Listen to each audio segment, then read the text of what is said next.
En train de monter. Le premier tir qui monte là. Ça commence du bas en montant. Les plaintes d'un habitant du quartier Carrière, à Makénéné. Obligé de faire ça. À la suite de nombreux tirs effectués par l'entreprise Sino Hydro, plusieurs maisons d'habitation ont pris un sérieux coup. J'ai été victime, j'ai fait mes efforts en tant qu'handicapé, j'ai remonté, le mur tombé. Finalement, il y a encore eu beaucoup d'autres tirs qui m'ont mis à terre.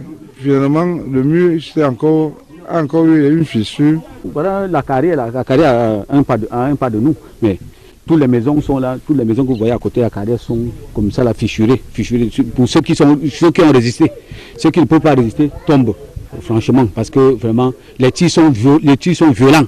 Si les victimes, une centaine au total, ont été recensées, il y a que la réparation n'a pas été à la hauteur des dégâts enregistrés. Les populations dénoncent un jeu de dupes, malheureusement entretenu par certains leaders, guidés par leur seul intérêt. Moi particulièrement, ils sont venus faire le constat et me donner un peu pour 20 000. C'est les 20 000 là que vous voyez, les pierres que j'ai cassées là. Handicapé de mon état, j'ai beaucoup fait des efforts pour avoir de petits tas de pierres que vous avez vu là par rapport à leurs 20 000.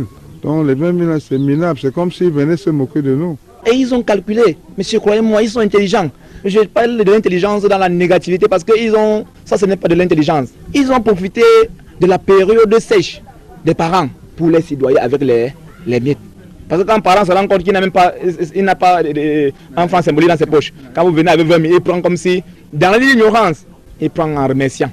En plus des dégâts sur les maisons, les populations dénoncent de graves atteintes à l'environnement. Voilà, ça c'est un lac qu'ils ont créé.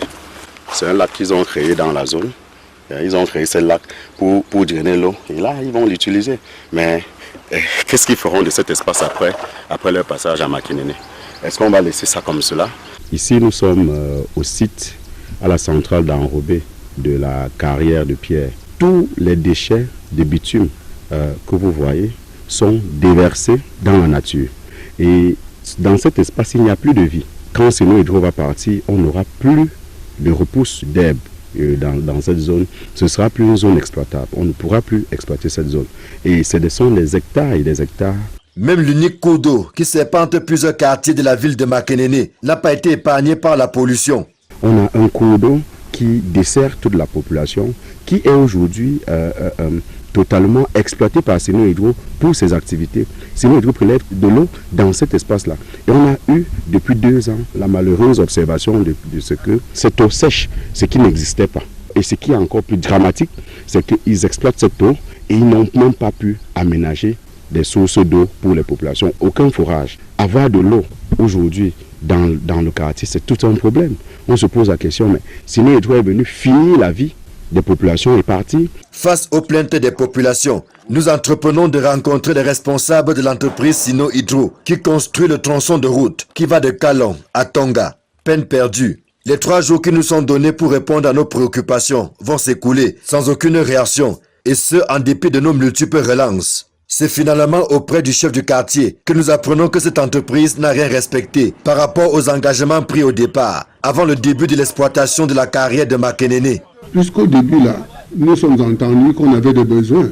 On avait besoin d'une école maternelle, on avait besoin d'un foyer social, on avait besoin d'un point d'eau et de l'aménagement de la piste qui part de la route jusqu'à leur base. La même piste qui dessert de là jusqu'à l'école publique là.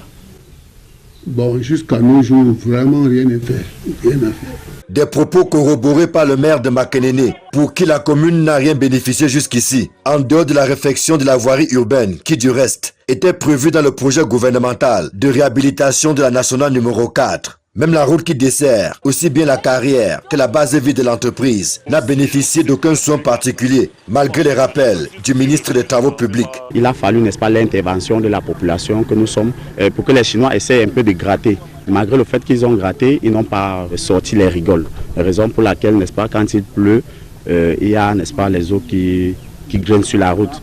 À Makénéné, les populations et les responsables de l'entreprise Sino Hydro se regardent en chien de faïence. Ceux qui vivaient de l'exploitation artisanale de la carrière tirent désormais le diable par la queue. Quand les Chinois sont arrivés là, ça a totalement changé parce que dès leur arrivée, ils nous ont fait sortir de la carrière.